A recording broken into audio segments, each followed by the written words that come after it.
What's up, Mr. Maple family? What's up? We're here with another top 5. We got my homie Logan, and today we're gonna be talking about his top 5 maples of the week. Obviously, this guy, he's the one that finds all that crazy limited stuff. So his taste has kind of been molded into, he's got some fine taste for maples. Yeah, I'd say so now. So his list is pretty crazy. Look at these awesome flowering shrubs we have in front of us. This is a cultivar of lilac called Purple Haze. So make sure to check these out as well. It's a nice summer day. Let's get into this top 5, man. Absolutely. What's your number 5? So number 5, we're kicking it off strong with Red Jaguar. Guys, Red Jaguar, I know that hasn't necessarily dropped yet. That's one that's going to be pretty amazing. It's one that we're trying to build up some numbers of. An awesome red with white variegation on that leaf. This thing looks unreal during the springtime.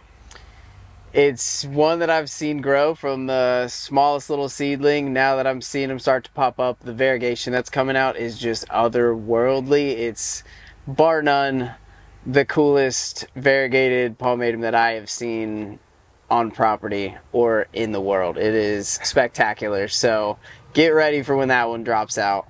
Yeah, that one's going to be an amazing red maple, 8 to 10 feet in height in 10 years. Introduced by one of Matt and Tim's friends, Jason Stevens. This is one that just kind of looks like one of those unicorn maples. I mean, a red maple with white variegation on top of it has such a nice deep contrast between those colors. And really something that you're going to want in your garden. And I know people are already asking for that. Yeah. Banging down the doors, you know, Red Jaguar is one that a lot of people want. It's got that marble speckled color. It's just, it stands out amongst everything else in the garden. It's an awesome one. All right, man. So what do we got for your number 4? Number 4, we're coming in with Yamagage. One of the big Japonicum leaves. I started out here just being obsessed with only the variegated trees, the more niche, crazy ones, but this one has been tried and true, one of the most beautiful leaves. The giant leaf that's almost the size of your hand only gets bigger. It's got such a big presence in the garden when it's there, and the colors are just fantastic, especially in the fall time. Yeah, this is one that really got me to dip my toes into the Japonicums. Obviously, you know, I'm a sucker for my Ikujaku. You guys know that already. Yeah. But Yamagage is like such an interesting one. Anytime that I've got customers walking around at the 10-gallon section, we had a couple of these. Once they saw them during that fall color, there was none left. So it's one that you're gonna love during the fall time. It's gonna breathe some life during that springtime, getting that nice green color with that huge Japonicum leaf. And I love the structure of Japonicums too. I mean, they're such a rigid tree. Sometimes you get a lot of branching out of something like a palmatum, but there's not as much branching on most of those Japonicums. You know, they just have some really big, nice, strong branches that really just kind of feeds into that large leaf, and they look amazing in your landscape. Definitely, and it's that nice, stands out because it's got the huge leaf compared to all your other small maples. For the most part, a lot of the palmatums just kind of don't have as big of a pop, but when you put this in there, it makes the other one stand out as well. Definitely. Awesome one to contrast some other maples with. What's your number 3, man? Number 3, we're going to a Trident maple, Miyasama Yatsubusa. Yeah, Miyasama Yatsubusa, an awesome dwarf Trident maple. And yeah, what pulls this one? What makes you interested in this one? So I know my first top 5, I threw Naruto in there, and that's what got me into the Trident maples. But after seeing this one, they're a little bit more lobed leaves, a little bit more round for the Tridents. But the dwarf, real small ones that we've had, just look super cool, and they can stay almost like in a bonsai shape, real tiny.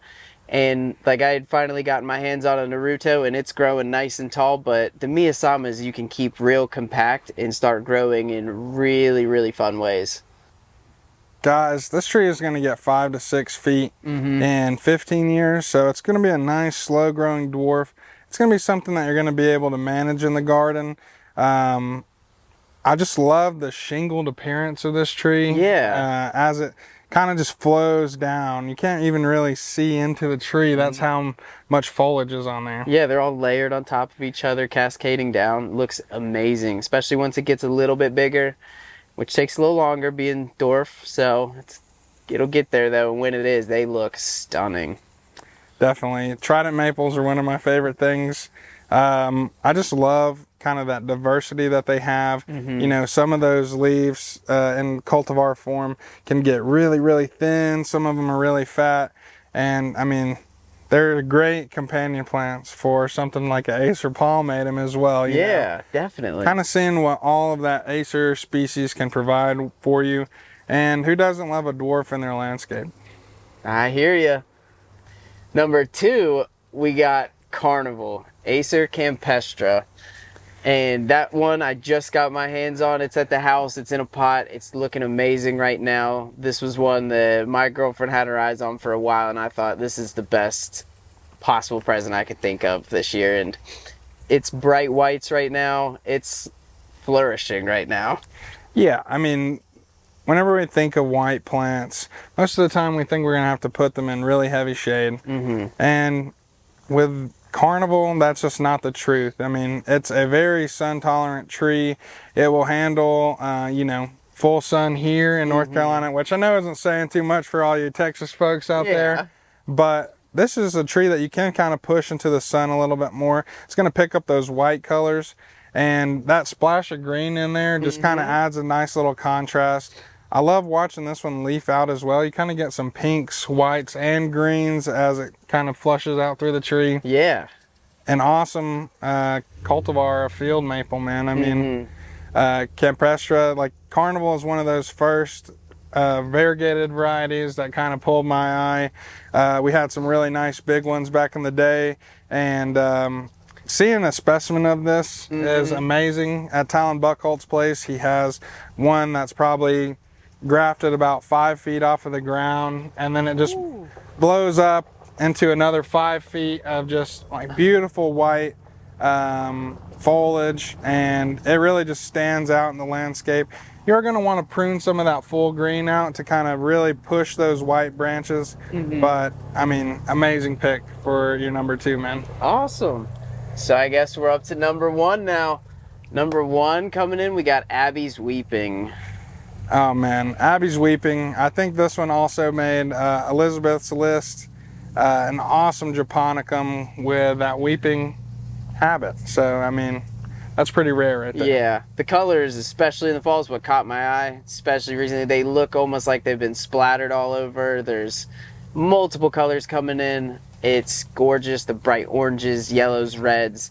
It can turn into almost a fiery looking tree in the backyard. It's pretty awesome, especially if you want those separated leaves that maybe you're looking for something like a Germain gyration.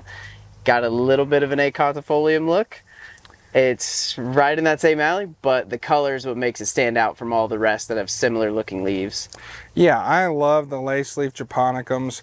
I mean, this really is just one where it just stands out. Such a thin leaf, such a slow growing dwarf as well. If you want something that's gonna, you know, you have for a tiny little spot, this thing is gonna take a long time to kind of finally push its way out there.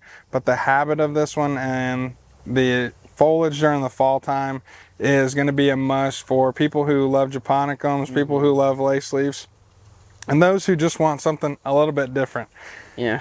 I mean, seeing a large specimen is kind of crazy because, you know, you're looking at something that's about 2 foot tall by 2 foot wide. And I mean, that thing's going to be pretty old. So, yeah. But just seeing one of these lit up, you know, having that kind of splotch, purple, red, and yellows and oranges all mixed into the leaf is something that's amazing to see on that lace leaf. But yeah, that's Logan's top 5 for this week. For this week. I mean, you know, everybody knows if you ask a maple lover, maybe even the next day, maybe even the next hour, that top 5 is going to change. I know Logan was he was picking and choosing right before he got out here on camera. Yeah. But, you know, we're all maple lovers here at Mr. Maple. And we like showing off what everybody likes, man. Absolutely. So thanks for joining us today. Thanks for man. having me. Thank y'all for watching this. Make sure to like, comment, share, subscribe, do all that fun stuff.